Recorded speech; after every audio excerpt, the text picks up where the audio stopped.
Stop saying it to me. Stop all you out there saying running, oh, running hurts my knees. It's because you're doing something fundamentally wrong. In the list I've just said, you're doing something wrong. The actual fact of running is not hurting your knees. You need to ensure you implement these factors. By far, the biggest reason that I see that runners don't start or in fact stop is because of the common misconception that running is bad for your knees. Drop in the comments down below what other absolute garbage have you heard as a runner, or has somebody said to you like, oh, I couldn't even run that far. Running is not bad for your knees. Tell you what is not running. A few months ago, I created this video, and for some reason, YouTube has picked it up and pushed it out to the algorithm. And because of the popularity, I thought I'd bring you another video about running lies. Running is bad for your knees. Now, when you speak to people about running, they say, oh, don't do much running because it's bad for your knees, or my knees hurt.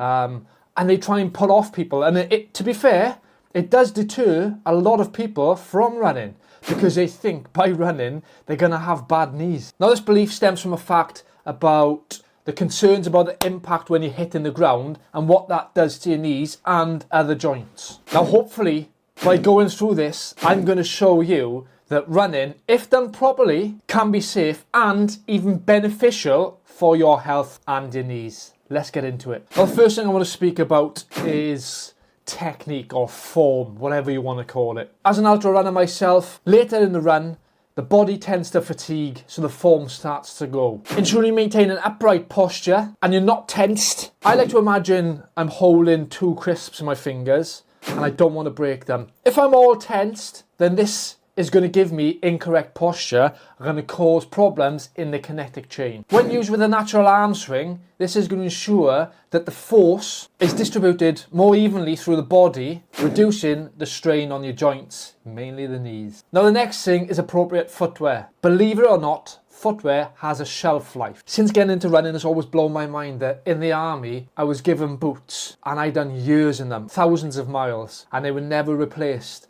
Yet the musculoskeletal injuries were through the roof, and people never really knew why. But nobody's ever actually looked at the boots and the fact that trainers have a shelf life. Using the correct trainers can absorb some of the force, and that reduces the stress and the shock on the knees. What I would say is that there are plenty of shops out there that you can have gait analysis. I had it done a couple of weeks ago. This would clearly help you identify what trainer is best for you. It goes without saying, if you're going to be running on surfaces, hard surfaces like road every single day, then there's more chance of your knees hurting because you're pounding the tarmac. Try mixing the terrain up. Go on trails, run on grass, use the track. Having a varied amount of terrain is going to ease the pressure on your knees. The next thing I want to talk about is strength and conditioning. Now, having strong muscles is going to protect your knees. The repetitive motion of running alone is a massive strain on your lower legs, including your quadriceps, your calves, and your hamstring. By focusing on strengthening your stabilization muscles,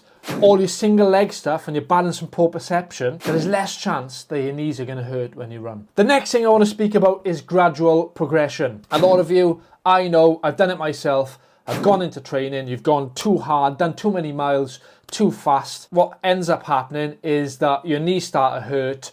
You get runner's knee, which is the pain on the outside of the legs. Your calves start to hurt. By slowly building your mileage, you're reducing the chance of having bad knees. And to finish off, I like to use the analogy that running is not bad for your knees. And I like to relate it to a car.